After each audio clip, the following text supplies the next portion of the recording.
midi. Place maintenant à l'invité d'Au cœur de l'info et place à la gourmandise. Car après les fêtes de fin d'année est venu le temps de la galette des rois. Une tradition très suivie en France qui trouverait, selon certaines sources, ses racines dans l'Antiquité et viendrait des Saturnales de l'époque romaine. Des fêtes très populaires durant lesquelles on célébrait donc Saturne, dieu de l'abondance. Peu à peu, cette fête païenne est devenue chrétienne, associée à l'épiphanie, la visite des rois mages à l'enfant Jésus. Chaque année, quelques 60 millions de galettes ou couronnes des rois pour la version du sud de la France sont consommées dans l'Hexagone. Et on en parle ce soir avec Étienne Leroy, chef pâtissier de la maison Le Nôtre et champion du monde de pâtisserie 2017. Bonsoir, merci beaucoup d'avoir accepté notre invitation sur France 24. On est évidemment ravis de vous recevoir ce soir avec donc vos galettes Création 2026 que vous allez bientôt nous présenter. Alors, vous réalisez toutes sortes de créations en tant que chef pâtissier de la maison Le Nôtre depuis 3 ans, donc maintenant. Est-ce qu'il y a un plaisir tout particulier à se livrer à cet exercice de la galette pour ce qu'on vient d'évoquer, à savoir cette tradition longue ? Bien sûr, la galette, c'est un moment très fort pour nous pâtissiers. On sort de la période de Noël et du réveillon où on a eu toute l'effervescence justement avec les bûches de Noël, avec les gâteaux du Nouvel An. Et là, on attaque un autre moment phare de l'année pour les boulangers et les pâtissiers, c'est justement la galette. Vous l'avez très bien dit, c'est une tradition ici en France et d'ailleurs aussi dans plein d'autres régions du monde. Et on s'y attelle parce que c'est un gros challenge, forcément, puisqu'on a envie qu'elle soit chaude, fraîche, cuite tous les jours, tous les matins. Et la création, on peut faire énormément de choses sur la galette. On peut amener énormément de parfums, énormément de nouveautés, tout en restant dans un socle un petit peu traditionnel avec cette crème frangipane et ce feuilletage. On essaye de rester justement dans ces codes-là, c'est ce que tout le monde recherche dans une galette.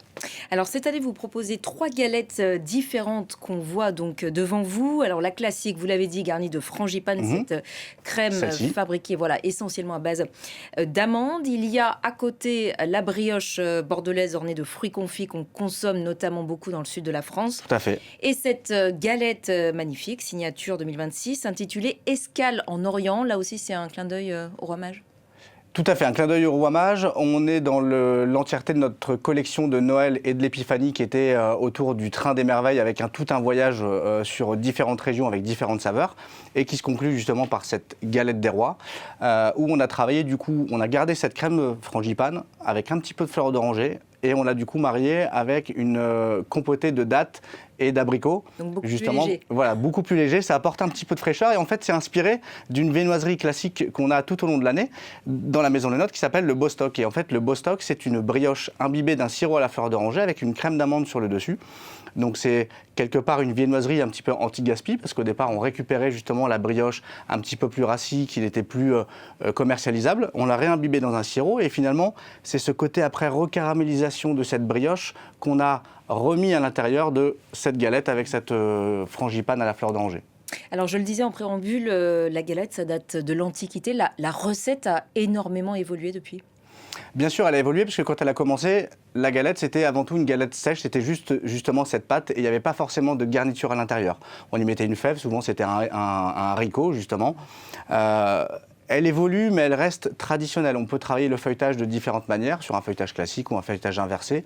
Le principe, c'est tout simplement... Ça veut dire quoi ? Un feuilletage inversé, on va mettre la pâte dans le beurre. Un feuilletage classique, on va mettre le beurre dans la pâte. Et après, ce principe de pliage fait qu'on va avoir différentes strates, différentes couches de beurre et de pâte. Et c'est ce qui va donner à la fois ce fondant, à la fois cette croustillance justement dans les feuillets.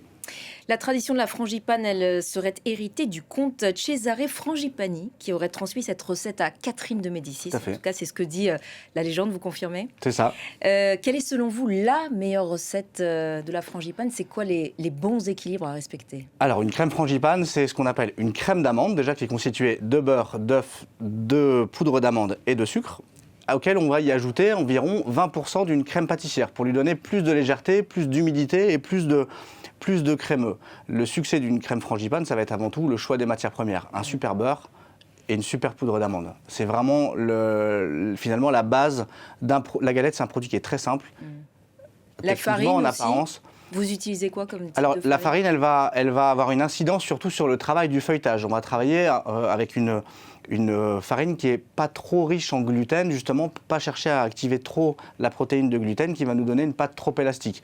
Vous savez, c'est ce qui fait quand on étale de la pâte feuilletée à la maison, on a quelque chose de bien rond et puis notre galette, quand elle sort du four, elle est devenue ovale. C'est simplement justement la force de ce gluten qui donne l'élasticité dans la pâte qui va nous contraindre justement quand on fait du feuilletage. C'est un défi chaque année de moderniser la recette de la galette comme vous l'avez fait du coup avec cette escalope. Ah oui, c'est un défi qui est assez compliqué finalement parce que la galette, tout le monde s'attend à ce feuilletage et à cette frangipane. Donc c'est difficile d'y apporter justement de la créativité et de la nouveauté sans dénaturer finalement ce que tous les consommateurs attendent d'une galette. On veut être surpris, mais pas trop quand même. On veut rester dans des codes qu'on connaît justement avec ce goût, avec toutes ces textures en fait qu'on va retrouver dans une galette. Et la tradition de la fève, alors elle aussi, elle date de l'Antiquité. Donc à l'époque, vous l'avez dit, c'était par exemple un haricot blanc ou une autre légumineuse choisie donc comme élément à cacher dans cette galette. Aujourd'hui, ça peut être quelque chose de très différent. Quel est le choix de la Maison Le Nôtre pour cette année ?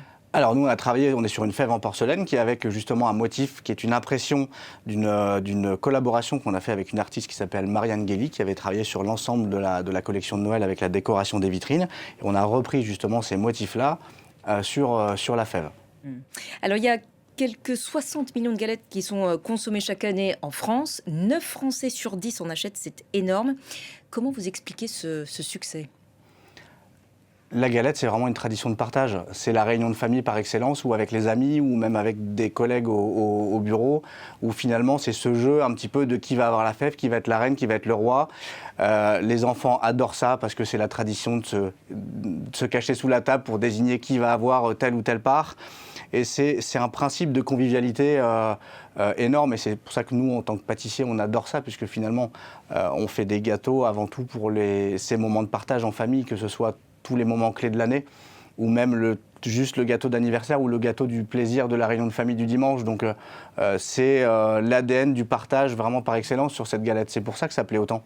Son prix a quand même sensiblement évolué ces dernières années. Est-ce que ça a eu un impact sur la consommation ?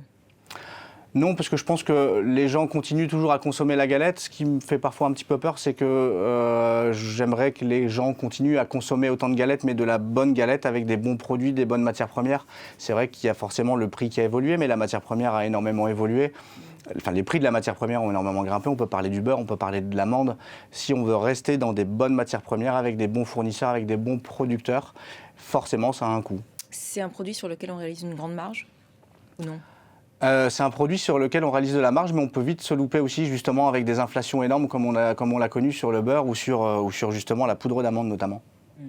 Alors, parlons un petit peu de vous, Étienne Leroy. Vous avez démarré votre parcours professionnel au Canada, initié d'ailleurs à la pâtisserie, et c'était un coup de foudre grâce à votre oncle qui vous a donc transmis Tout à fait. Sa passion. Ensuite, vous avez poursuivi votre parcours en France, notamment auprès de Stéphane Glacier à Bois-Colombes, si je ne me trompe pas, avant de remporter donc en 2017 le titre de champion du monde de pâtisserie avec une étonnante composition sur le thème du rock. Ça a été une étape majeure dans votre parcours, le championnat du monde.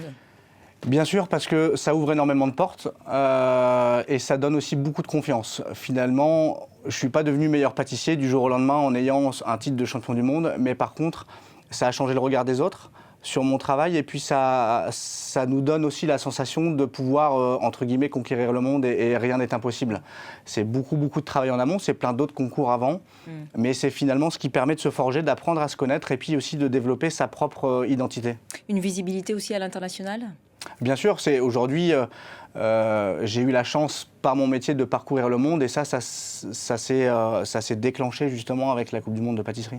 Et à ce sujet, et c'est votre carte blanche du jour, c'est une tradition dans le cœur de l'info, vous m'avez transmis donc une photo d'archive de cette Coupe du Monde, donc, et on voit 3 de vos amis sur la photo. Alors Quentin Bailly, champion du monde du chocolat, Julien Alvarez et Jérôme de Oliveira, qui sont eux aussi champions du monde de pâtisserie. Vous dites que ce ne sont pas des rivaux mais des amis qui travaillent, en tout cas pour certains d'entre eux, dans des maisons concurrentes, et pourtant vous échangez beaucoup. C'est ça l'esprit de la Bien sûr, camaraderie dans votre secteur? c'est l'esprit des professions de la restauration où en finalité on peut travailler chacun dans des maisons différentes. Quentin par exemple lui a sa propre maison, hein, sa propre marque, Jérôme aussi.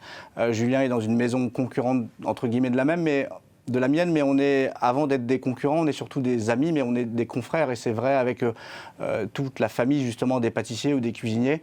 Ça nous permet déjà d'avoir le plaisir de découvrir le travail des autres. Parfois d'autres inspirations, parfois d'autres techniques. Et c'est ça, je pense, qui fait grandir nos métiers, justement, c'est à travers l'échange. Et c'est vrai que moi, cette photo-là, elle me touche particulièrement parce qu'elle est prise au moment où moi, je suis en train de passer la compétition en 2017.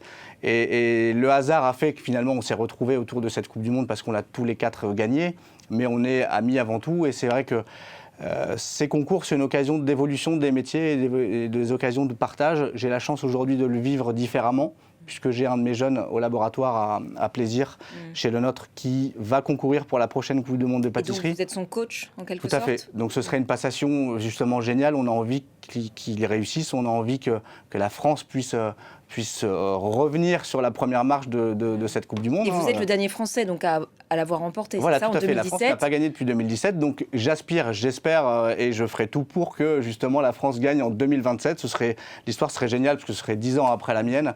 Ce serait l'année des 70 ans de la Maison Le Nôtre, donc ce serait assez incroyable. Merci infiniment Étienne Leroy d'être venu nous voir ce soir dans le cœur de l'info avec ces délicieuses galettes qu'on va donc se faire plaisir. Désolé pour nos téléspectateurs de déguster entre nous ici à France 24. Merci encore. C'est la fin de cet entretien retrouvé sur notre site internet et nos réseaux sociaux.